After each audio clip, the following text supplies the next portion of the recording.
It started with a hum, not a crash, not a crack, but a low, resonant vibration that seemed to come from the mountain itself.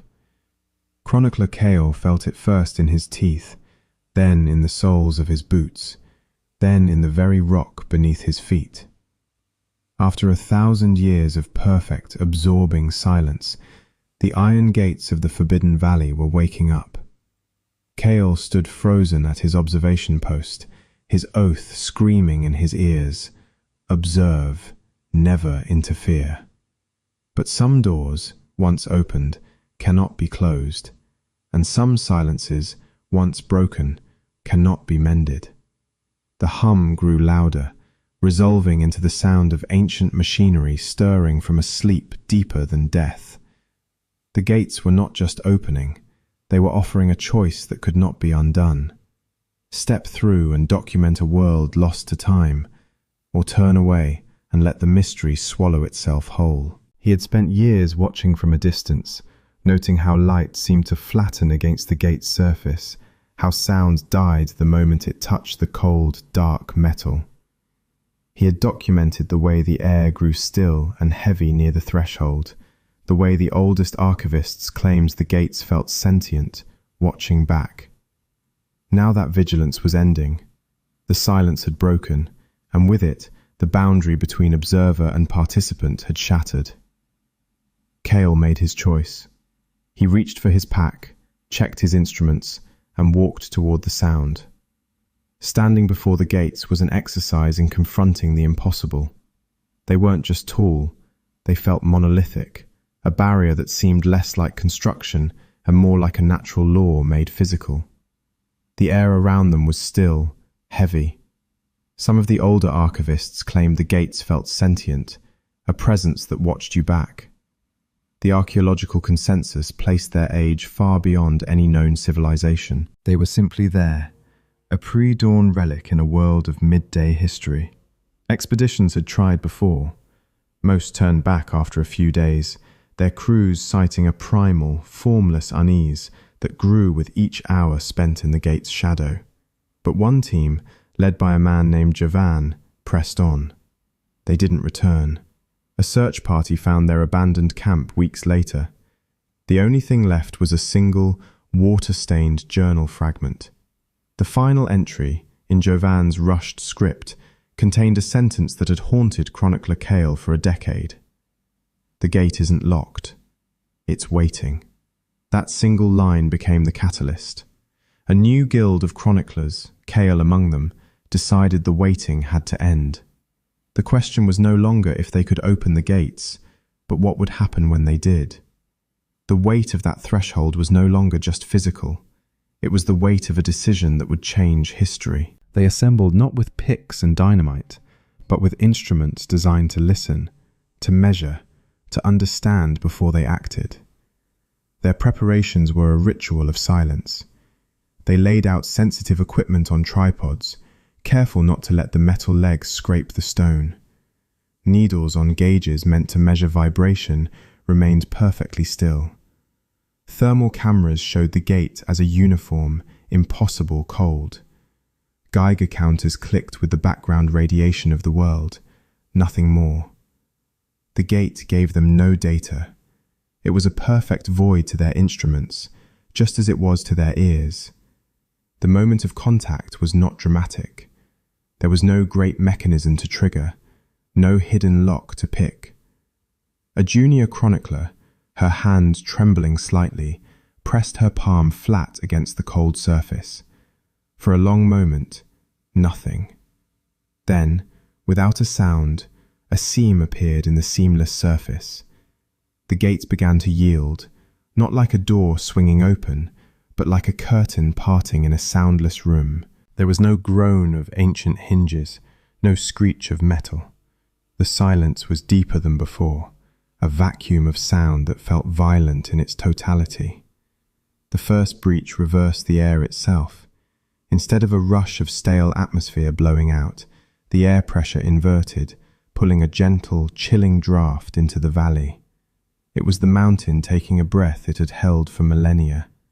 Through the widening gap, a landscape was revealed, but not one of decay. It was a world preserved in absolute stillness. The light inside was wrong, bending at the edges as if seen through old glass. There were trees, but their leaves did not rustle. There were structures, but they showed no weathering. The first and most terrifying question formed in Cale's mind. Why was there no overgrowth, no decay? This wasn't preservation, it was a rest. Stepping across the threshold was like pushing through a membrane of thickened air. The temperature dropped sharply. The air itself felt dense, resistant, like moving through water. The world outside the gate, the sound of the wind, the distant call of a bird, vanished, swallowed by the absolute quiet within. They were inside, and the gate, now fully open, framed a vista of perfect, unnatural peace that felt more threatening than any ruins they had ever documented. The air inside the valley had a weight to it, a thickness that made each breath feel deliberate. Light didn't behave correctly. It pooled in hollows without casting sharp shadows, bending at the edges of vision as if seen through a flawed lens. They moved slowly, their footsteps making no sound on the grey, hard-packed earth. Ahead lay a settlement, its structures low and seamless, woven from the same dark, sound-absorbing material as the gate itself. It was not a ruin. There were no collapsed roofs, no walls succumbing to time. It was a diorama of a moment frozen. They found evidence of life interrupted everywhere, but no evidence of life itself. In one dwelling, a simple bowl sat on a table, a petrified, unrecognizable substance still inside. Tools were laid out on a workbench, as if the craftsman had only stepped away for a moment. A child's toy, a small cart with intricate wheels, rested near a doorway. But there were no bones, no remnants of clothing, no dust. The absolute absence of any organic matter was more unsettling than any corpse. This wasn't a tomb, it was an erasure. The perfection of the stasis was deeply wrong. A leaf, fallen from one of the unnaturally still trees, lay on the ground as if it had just landed, yet it was brittle as ancient parchment. Everything was caught between the moment it was and the moment it should have become. The silence was no longer just an absence of noise, it was the silence of a clock that had stopped. The question shifted from what had happened here to why it had been stopped. Was this valley a sanctuary? A place frozen to protect its inhabitants from some external cataclysm? Or was it a prison, a sentence of eternal pause for some unforgivable transgression? Their unease grew with every silent minute. The settlement showed no signs of conflict, no panic. It was a place of orderly abandonment, a community that had simply ceased. In the center of the settlement, a single structure rose above the others, a slender tower that seemed to draw the strange, bending light toward its peak. It was the only thing that showed clear intent, a focal point in the unnerving stillness. The tower pulsed with a sensation more than a sound, a low, sub-audible frequency that they felt in their teeth. It was the source of the hum. It was the reason they were here. And it was the only thing in the entire valley that felt alive. The tower was a needle of the same dark material, its surface seeming to drink the strange, bending light of the valley. As they approached, the sub-audible hum Cale felt in his teeth grew into a vibration that resonated in his very bones. It was a frequency that spoke of immense, dormant power. The entrance was a simple archway, devoid of door or obstruction, leading into a profound darkness that felt colder than the surrounding air. Inside, the tower was a single, spiraling chamber. The walls were not smooth, they were inscribed, but not with any language they could decipher. The markings were geometric patterns, spirals and intersecting lines that seemed to shift when viewed from the corner of the eye. They weren't carved, They appeared to be part of the material itself, as if grown that way. The patterns pulsed with a faint, internal luminescence, synchronized with the deep hum. It was a language of resonance, not words, a library of frequencies. At the center of the chamber stood the source, a monolith of pure, polished obsidian, perhaps twice the height of a person.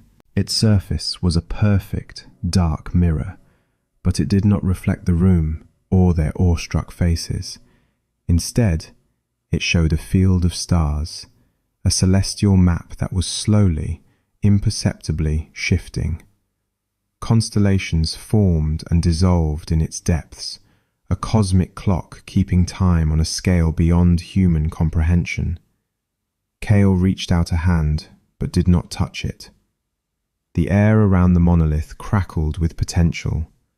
It was then that the pieces began to click into a horrifying new configuration.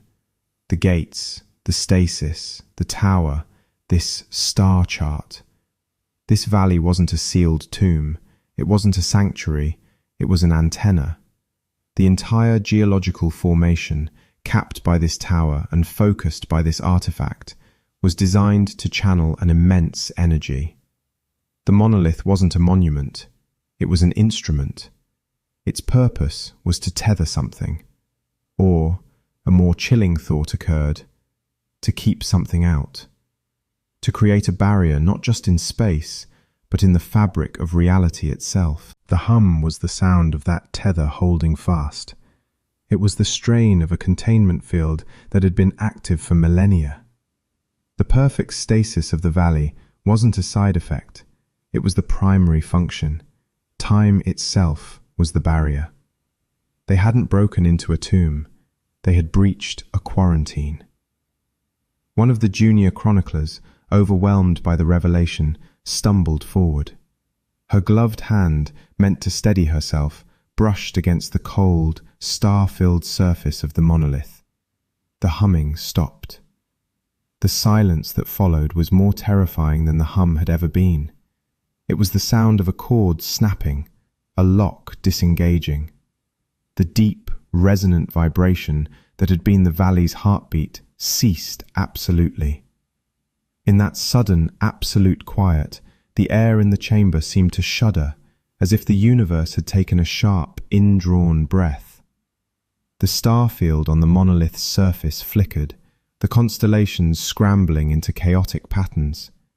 The tether had been cut. The containment was broken, and in the new, profound silence, they could feel the valley beginning to wake up. The silence was the first thing to change. It didn't fill with sound so much as it began to dissolve, replaced by a low, groaning pressure that seemed to emanate from the ground itself. The consequences of the broken contact were immediate and horrifying. The valley's perfect stasis began to unravel.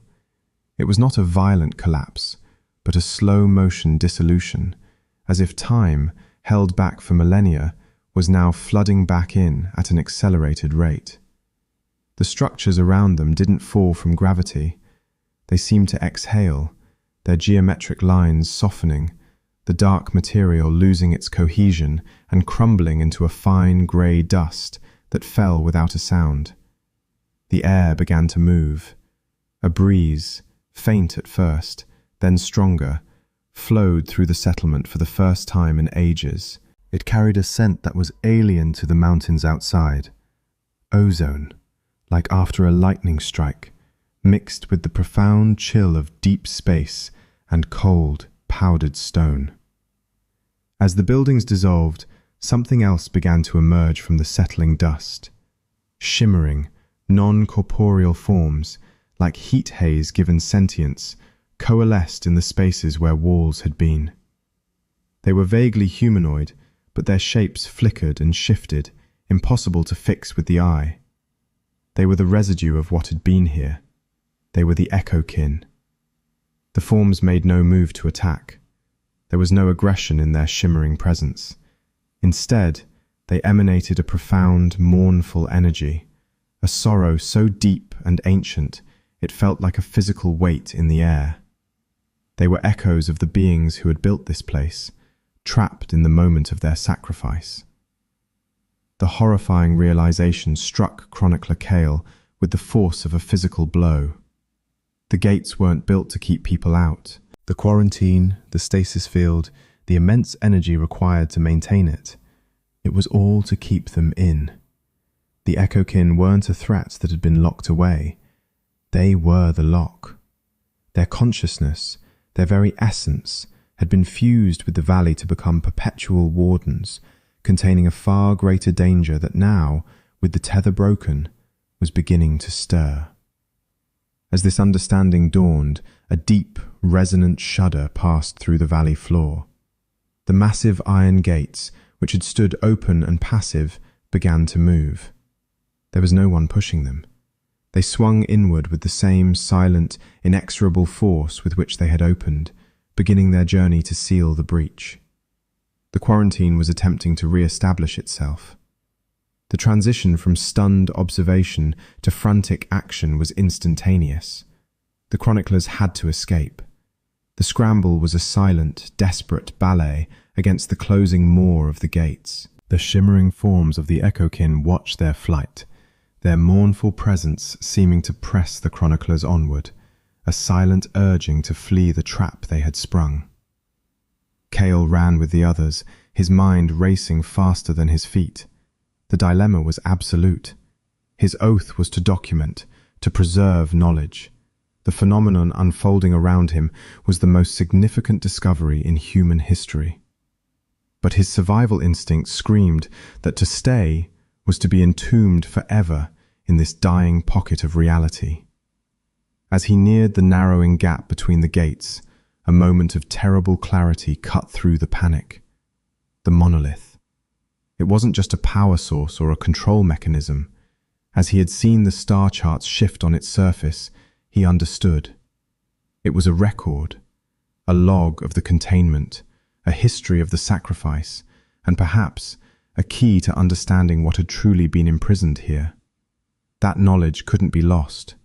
It was the only thing that could justify this catastrophic intrusion. The decision was made in a heartbeat. While the others spilled out through the closing gap into the familiar light of the outside world, Chronicler Kale turned back. He sprinted against the tide of his fleeing comrades, back toward the central tower.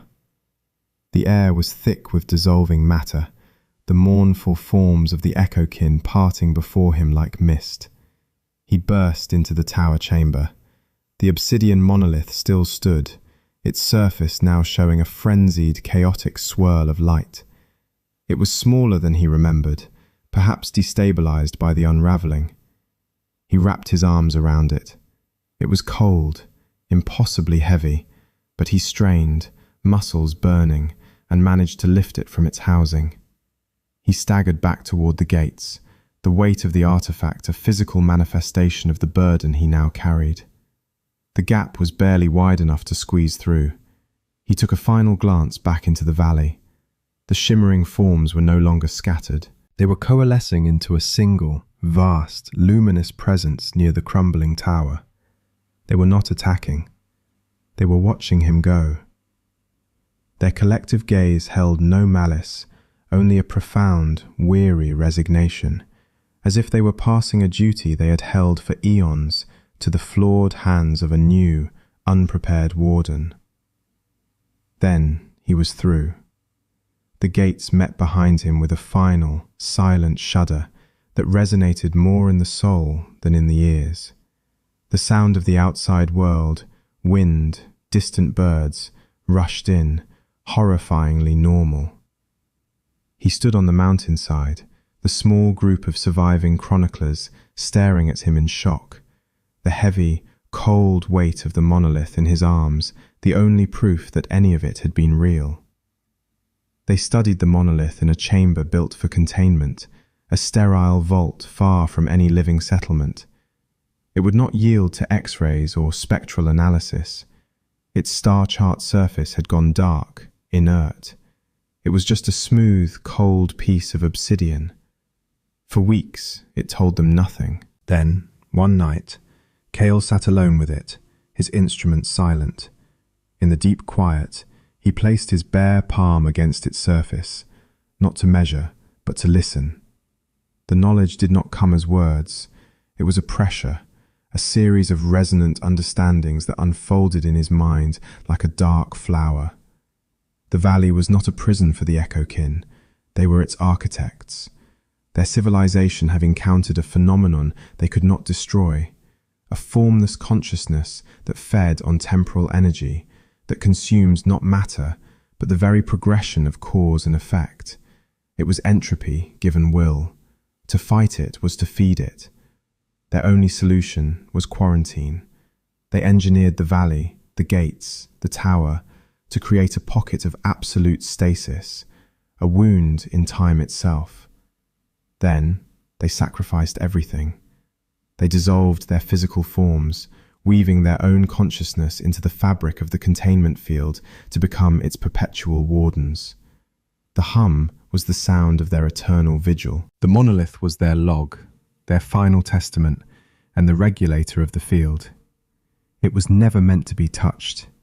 It was a seal. Opening the gate hadn't released a monster. It had risked undoing the suture on a wound in reality. By touching the monolith, they had not broken a lock. They had jostled a needle in a patient's vein.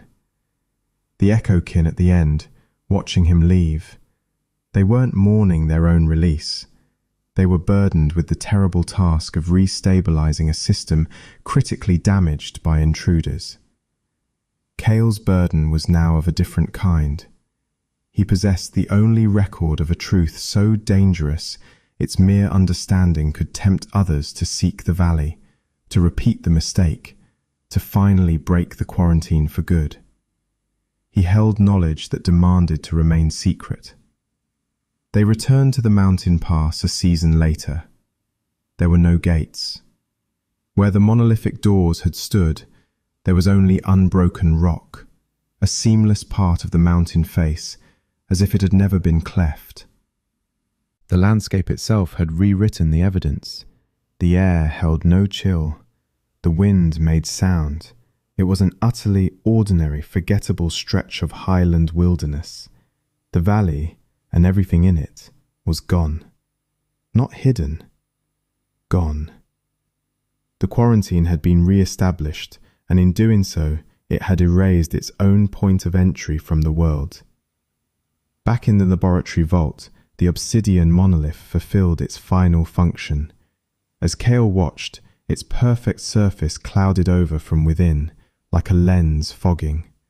Then, with a sound no louder than a sigh, it crumbled into a pile of fine grey dust, identical to the dust of the dissolving structures. Its purpose was spent. The record had been delivered, and then destroyed. The understanding settled upon him, cold and absolute. Some histories are not meant to be kept. They are meant to be released, like a breath held too long. The weight of the chronicler is not just to gather truth, but to know when to let it go. The philosophical tension stretched tight. In their quest to document a mystery, had they corrected their ancient mistake by resealing it? Or, by learning the truth of the wardens, had they, the chroniclers, unknowingly become the next line of watchmen, burdened with a silence they could never break?